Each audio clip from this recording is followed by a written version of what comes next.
जादुई पेंसिल, जो भी बनाओ हो जाता है सच। बहुत समय पहले की बात है। एक छोटे से गांव में राजू नाम का एक होशियार और नेकदिल लड़का रहता था। उसके पास ज्यादा पैसे नहीं थे, लेकिन उसके सपने बहुत बड़े थे। उसे चित्र बनाना बहुत पसंद था, लेकिन उसके पास बस एक टूटी फूटी पेंसिल और कुछ पुराने कागज थे। एक दिन राजू जंगल में लकड़ियां बीनने गया। तभी उसे एक चमकती हुई पुरानी पेंसिल जमीन पर मिली।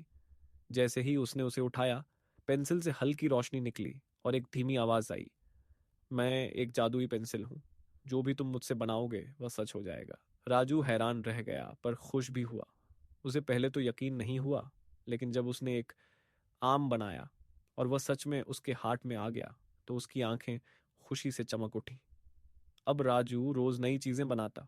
खाना, किताबें, नए कपड़े और जरूरत की सारी चीजें। लेकिन उसने इस पेंसिल का इस्तेमाल सिर्फ खुद के लिए नहीं किया। वह गांव के गरीब लोगों के लिए भी खाना, खिलौने और दवाइयां बनाता। धीरे धीरे गांव बदलने लगा। अब वहां किसी को भूखा नहीं रहना पड़ता था। बच्चों के पास खेलने के खिलौने थे और सबके चेहरे पर मुस्कान थी। लेकिन एक दिन गांव में एक लालची जमींदार को राजू की पेंसिल के बारे में पता चल गया। उसने राजू से पेंसिल छीनने की कोशिश की, लेकिन जैसे ही जमींदार ने पेंसिल उठाई, वह काम करना बंद कर दी। राजू ने समझाया, यह पेंसिल सिर्फ उसी के लिए काम करती है जो दिल से नेक हो और दूसरों की मदद करना जानता हो। अंत में जमींदार को अपनी गलती का एहसास हुआ।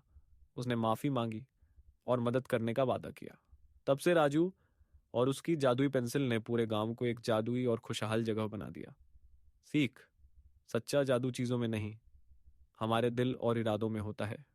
अगर नीयत अच्छी हो तो चमत्कार खुद ब खुद होने लगते हैं।